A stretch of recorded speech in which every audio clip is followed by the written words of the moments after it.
O yung mga rice smugglers, mga kababayan, dito sa ating bansa, pinaila na po ng kaso ng ating gobyerno. O ano pa yung reklamo ninyo, mga critics ng ating Pangulong Bongbong Marcos? Wala na kayo ngayong issue. Di ba? Ito ngayon yung balita, mga kababayan. News release from the Presidential Communications Office. BOC files 4 agri-smuggling cases versus rice importers following Bulacan warehouse raid. Ito yung sagot na, mga kababayan, ng ating gobyerno doon sa challenge ni Senator Quezon. Chis Escudero, magpakitang gilasan niya kayo. What? Ito na po, nagpakitang gilas na po yung ating Pangulong Bongbong Marcos. At sabi ng ating Pangulong Bongbong Marcos sa mga kababayan, tuloy-tuloy ang magiging distribution niya ng mga smuggled rice sa mga mahihirap hanggang maubusan ng stocks itong mga smugglers. That will be a great situation, sabi ng ating Pangulo. Ayan po ang sabi niya. That will be a great situation. President Ferdinand Marcos Jr., Concurrent Secretary of DA, assures that the distribution of seized and forfeited rice will continue until the country is free from all smugglers and hoarders of the staple food.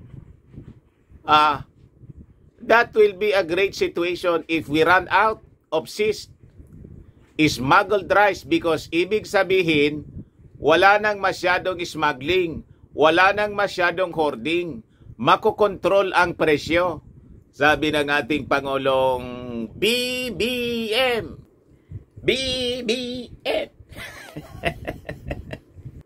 Sigurado niya, Mr. Maravillas, galit na naman ito yung mga bashers ng ating Pangulo. Sigurado po. Basag na naman kasi sila, mga kababayan. So, sabi rito sa balita, the Bureau of Customs said that it filed 4 agricultural smuggling cases. Kahapon po, ay nung Friday pala, linggo na ngayon, September 29, against the rice importers who were allegedly connected with the warehouse in Bulacan na niraid po ng ating mga authorities sa panguna po ng Bureau of Customs. Saka kasama doon, mga kababayan, sa raid yung susunod na Pangulo, si Martin Romualdez. What?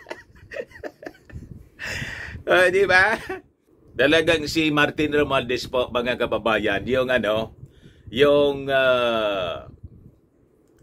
totoong kasangga ng ating Pangulong Bongbong Marcos sa ating administrasyon. So sabi rito, the Bureau of Customs Action Team Against Smuggling or Batas, that's the anti-smuggling arm ng Bureau of Customs, nakapag-file na po kami ng 4 cases. Particularly po, ito yung sa rice, sabi po ni Attorney William Balayo, the Acting Director ng Bureau of Customs Legal Service. Ang particular factual backdrop po nito, sabi niya, ito yung ni-raid noong Agosto 24 sa Bulacan. And pardon me po kung hindi ko po mapangalanan yung mga akusado. Nonetheless po, we're happy to state that ito po yung finailan ng namin ng cases. 3 po dito ay yung economic sabotage. Ito pa, mga kababayan, yung kritisismo. Siguro, once na formal na ninyo na na-file yung kaso, anyway, public records po siya. Ito yung ating puna din. I-publish po ninyo kung sino itong mga smugglers. Anyway, alam naman natin po na unless proven guilty, until proven guilty beyond reasonable doubt, itong mga sinasampahan po ng kaso, presume po silang inosente pa rin. Alam naman natin po yan. Kaya lang, ang sabi ng iba, baka niya kasi, ang mangyari niyan, trial by publicity. Pero bakit po sa ibang mga kaso? O, di ba? Kasi understood naman yan ng publiko. Pag hindi pa nasintensyahan, hindi pa siya guilty. Importante po, mga taga Bureau of Customs, ay malaman ng mga mamamayan ang katotohanan kung talagang may pinailan kayo ng kaso. Kaya you're putting doubts into the minds of the people sa ginagawa po ninyo na hindi ninyo sinasa publiko yung mga pangalan ng mga alleged smugglers. Tama pa? So saan naman po, sa susunod ninyong press release, our challenge to the Bureau of Customs, itong mga formally, pinailan ninyo ng kaso, i-release ninyo sa publiko yung mga pangalan ng mga alleged smugglers dito sa ating bansa. Pero sabi niya rito, Malayo express hope that the public will understand that the BOC, under the leadership of Commissioner Bienvenido Robio, is trying its best to stop all kinds of smuggling, particularly rice smuggling. Naintindihan namin yon. Pero yung itago ninyo yung pangalan ng mga alleged smuggler, yun hindi namin maintindihan. Di ba? Duda tuloy yung publiko. Baka malakas. Malakasan niya, Mr. Maravillas. Malakas magbigay. Di ba? Yun ang iisipin ng mga tao. Pinoprotektahan. Mr. President, mahal naming Pangulo, kayo na po siguro ang mag-utos dito sa mga taga Bureau of Customs na pangalanan nila. Kasi unfair naman po. Kayo nga po, mga Marcos mismo, pag finailan ng kaso kayo, noon, di ba? Tambak-tambak yung final na kaso sa inyo. Publish agad. What? Di ba? Minsan nga, hindi pala, pinaplano pa lang yung pag-file ng kaso. Nakapublish agad sa mga national dailies at buong mundo. Mga kababayan, pinipick up kaagad ng buong mundo. Lahat ng media sa buong mundo, interesado. Pero ito mga smugglers, pinoprotektahan po yung pangalan. Bakit ganon? But anyway, sabi rito po mga kababayan, kasi anya talagang pahirap po yung rice smuggling dito sa ating bansa. And lalo na din po na hindi po namin trabaho talaga yung hoarding, yung panguhuli po ng hoarding. Pero sa pagbubukas po natin ng mga bodega, nakikita po natin ngayon, sir, yung mga bigas na sa tingin namin ay baka hinuhoard po, he said. And once anya na nakakita po kami ng ganyan, we coordinate with the appropriate government agencies kagaya po ng NBI, kagaya po ng DTI at ng PACC para sila po ang mag-file ng cases for hoarding. Sana po malinaw yon na ang Bureau of Customs po ay hanggang sa anti-smuggling lang po. Wala po kami sa hoarding. So sabi po dito, in the same forum, Lawyer Marlon Agaseta, the Chief of Staff ng Customs Commissioner, said there are 4 pending letters of authority implemented against 4 warehouses related to rice importation. For the 2 importers, the deadline for submission of corresponding import documents to show the legality of the importation and proof of payment of correct duties and taxes lapsed on Friday. Kasi nung Friday lang po, sabi ni Agaseta.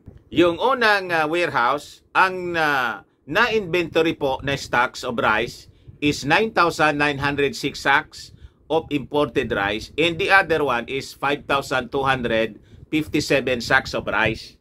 The Bureau of Customs said that a case build-up is still being conducted to the filing of charges against smugglers in Zamboanga City where more than 42,000 sacks of smuggled rice were confiscated that were eventually donated to the Department of Social Welfare and Development. So hindi pa kasama pala dito mga kababayan sa pinamimigay ng ating Pangulo yung galing sa Bulacan kasi under investigation pa po. Pero napansin ko po, mga kababayan doon sa balita, 9,000 sacks daw at 5,000 sacks din yung isa. Dalawang warehouses. Ano niya, Mr. Maravillas, yung napansin mo? Napaka-county po yon kasi 200,000 sacks po yon yung sa Bulacan. Umayos kayo. Malinaw po yon sa aming pag-iisip na yung ni-raid ninyo dyan sa Bulacan, ang nakumpiska, yung hinold po ninyo, 200,000 sacks. Yung value po, 505 million pesos. Pero ngayon, ang sabi dito sa balita, 9,000 sacks sa isang warehouse, tapos 5,000 plus sacks sa pangalawang warehouse. Mr. President, baka may magsalamang ka po. Alam na ninyo, baka ipahiya po kayo ng inyong mga kasama sa ibaba.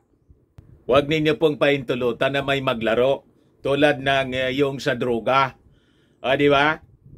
Kasi pag nangyari yun po, Mr. President, siyempre, magbabackfire po yun sa inyo.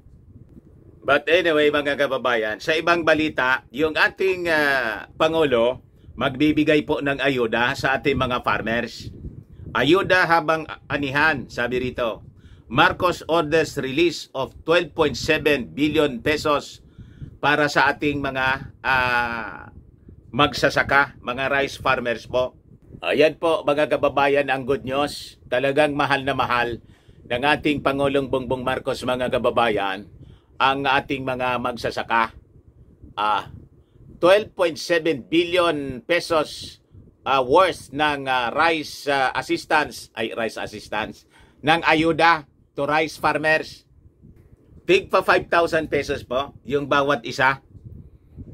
Sabi rito, President Marcos has ordered the release of 12.7 billion pesos na pondo Rice Farmers Financial Assistance program para matulungan niya yung ating mga magsasaka sustain their productivity. In a statement, Communication Secretary Chiloy Garafil said Marcos on Thursday approved the funding requirements to assist rice farmers amid some challenges besetting the agricultural sector.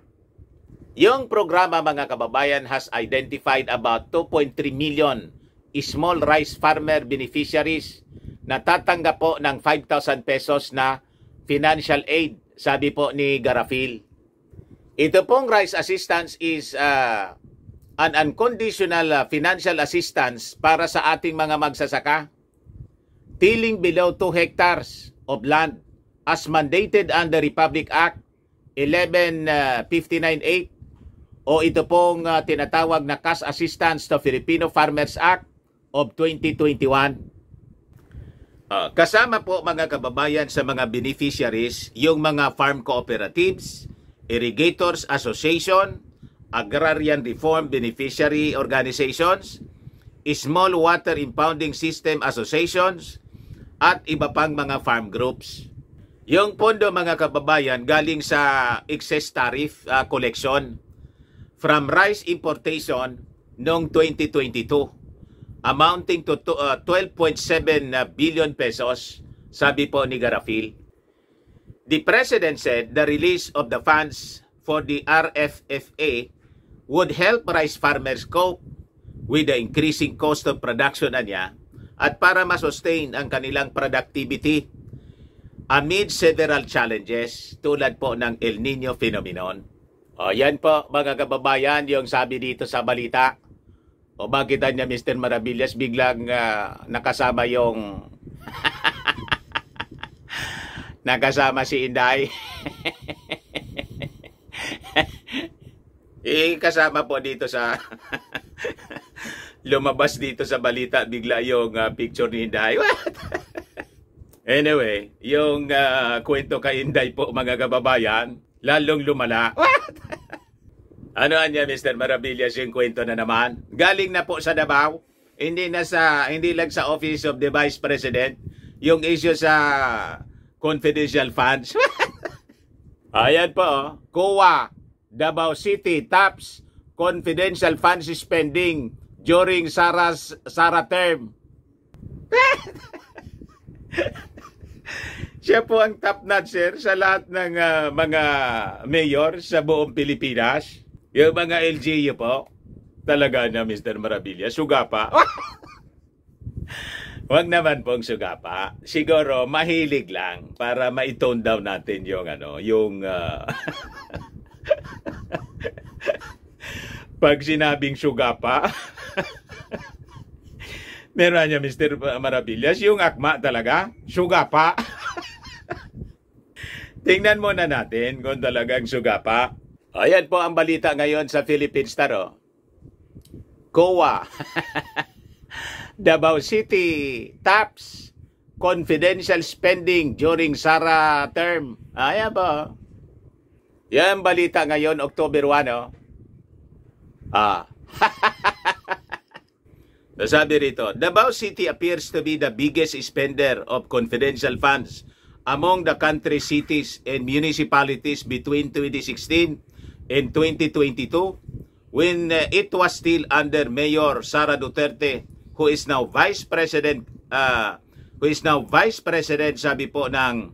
sabi sa records ng Commission on Audit. Sumingaw po. Hindi ko po yung gawa-gawang kwento ha. Ang nagkwento niyan, yung Philstar, yan o. Siya yung top notcher po. Sabi rito, a review of COA's annual audit reports or ARRs on Davao City showed a total of 2.697 billion pesos in confidential expenses from 2016 to 2022, way higher than the confidential fund spending of other larger and wealthier local government units such as Cebu City, Quezon City, Manila, and Makati City during the same period. Siya po yung matindi kong hindi magwaldas. Gumastos, mga kababayan, ng confidential fund. Kaya nung madiscovery po ng mga congressmen yung gawain yung sistema po ng paggagastos ng confidential funds na ni Inday, maging yung kanyang mga kaalyado sa Congress, biglang bumaliktad po. Bumaliktad yung mga congressmen na dating mga kaalyado niya, binawi yung kanyang confidential fund, mga kababayan, sa Office of the Vice President na 500 million, pati yung sa DepEd po na 125 million, or combined na 650 million, mga kababayan. Ay 150 pala, kaya 650 million. 150 million sa DepEd. Ayon, binawi ng mga congressmen. Talaga niyang di pwede itong ibigay kay Inday. So sabi rito, mga kababayan, sa balita, the COA report showed that Davao City's confidential expenses more than doubled. Dumobli po, sobra pa, sa kadoble, after Duterte assumed the mayoralty post from her father, former President Rodrigo Duterte. Mas malala pa sa tatay. O yan o. More than doubled after Duterte assumed the mayoralty post from her father, former President Rodrigo Duterte. Mas matindi. Davao City's confidential expenses soared to 293 million in 2017 during the first full term of the younger Duterte as mayor, an increase of 103.5% from 144 million in 2016. Ayan po ang malinaw na kwento, mga kababayan. Hindi kwentong kutsiro. Talagang authentic po ang balita. Hindi siya fake news. The Duterte officially assumed office as Davao City Mayor on June 30, 2016. The city's confidential expenses ballooned further to 420 million pesos in 2018, then to 460 million yearly from 2019 to 2022. Talaga niya, Mr. Maravillas, yung tamang term, sugapa. Basta ayaw ko po na gamitin yung term na sugapa. Magagalit po yung mga fans, yung mga DDS na todo depensa kay Inday. Yan po mga kababayan yung balita, oh. Ganyan katindi. So sabi rito, her brother Sebastian succeeded her as Davao City Mayor after the May 9, 2022 elections when she won as Vice President. Nung mayor siya, yung Vice Mayor po, yung itong si Sebastian. Ngayon, sabi rito, a review of the COA report on Cebu City considered the wealthiest city in the Visayas region showed that it only incurred a total of 13 million pesos, 13.3 million in confidential expenses in the past 7 years. Ganon, yung pinakang mayaman po na lungsod sa Visayas, 13 million lang, oh. 13 million lang nung nagastos in the past 7 years. Pero si Inday po, 460 million yearly from 2019 to 2022. Ganon mga kababayan, katindi. Mind-boggling po. Tingin ko niya, Mr. Maravillas, yung mangyayari kay Inday, parang yung nangyari kay Jojomar Binay. Dati si Jojomar Binay po, leading candidate for president. Biglang sumingaw yung mga kababalagan nang tumakbo si Jojomar Binay sa pagkapangulo. Talo. Sumingaw po yung mga kababalagan. Sabi rito sa balita, record showed that Cebu City had no confidential spending in 2016, 2018, 2019, and 2020. It incurred 504,834.15 pesos in confidential expenses in 2017. 5.42 million in 2021 and 7.38 million pesos as payment for confidential intelligence and extraordinary expenses in 2022. So ganun lang kaliit mga kababayan yung nagastos sa confidential fund ng pinakang mayaman na lungsod sa Visayas, yung Cebu City. O ngayon, yung pinakang mayaman sa bansa na lungsod, Quezon City, hailed as the country's richest city since 2020, had a total of 435 million in confidential expenses in the past 7 years. Metro Manila City yan po, mga kababayan. No? So, tipid sila gumastos ng confidential fund. 435 million, pinakang mayaman sila na lungsod sa buong bansa. 435 million lang yung confidential expenses na ginastos nila for the past 7 years. Si Inday po, 460 million yearly from 2019 to 2022. Palinaw?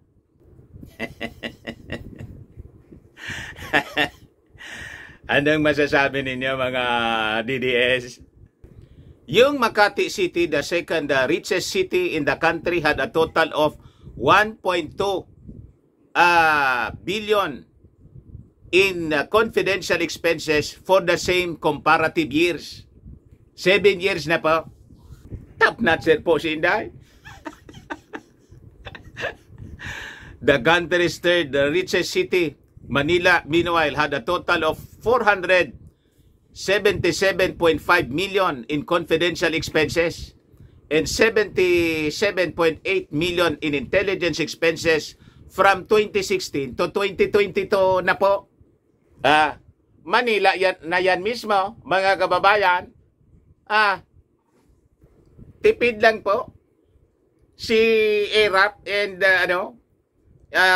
Isko Moreno, tipid sila sa paggamit ng confidential fund. O ngayon, meanwhile, sabi rito sa balita, a former mayor of Del Carmen in Surigao del Norte was fined a measly 2,000 pesos for his 2 criminal cases that stemmed from his failure to liquidate cash advances totaling to 3 million pesos in 2010 drawn from the municipal government's intelligence funds. Ayan po. 2,000 pesos lang po yung kanyang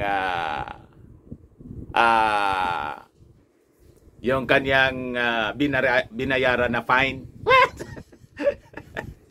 Very fine. At the hearing on September 25, sabi rito sa balita, the Sandigan Bayan 4th Division allowed former Del Carmen Mayor Constantino Navarro IV to plead guilty to 2 counts of a lesser offense of violation of Presidential Decree 1445 or the Government Auditing Code in exchange for the dropping of 2 counts of heavier offense of failure to render accounts under Article 218 of the Revised Penal Code. Ayan mga kababayan ng masaklap. Di ba? Pero anya Mr. Marabilia, sabi ng mga DDS, basta indayan niya kami. Sa 2028 niya, inday. Kahit pa niya sugapa sa sa confidential fund, basta inday lang kami. Mga kababayan, gusto ninyo itong itry. Firmax Firming and Lifting Cream, pinapahid po sa mga pulses and affected area. Mainam po sa paninigas na mga kaso-kasuan. Ito naman po, Automax Regen Serum. Sa mukha naman yung application. Anti-aging po siya. You will look 10 years younger than your age. Sa mga cancer patients naman po, baka lang gusto ninyo itong itry. Name siya Red Mix Fruit Drink. Hindi man po siya gamot, food supplement siya. Kaya lang, gawa siya mga kababayan sa goji berry. Yung goji berry may anti-cancer properties. O ngayon, yung mga inquiries po ninyo, dumiretso na lang kayo sa aming messenger sa Facebook para masagot namin agad. Ayos! Ako po si Dante Maravillas. Bye-bye po. God bless.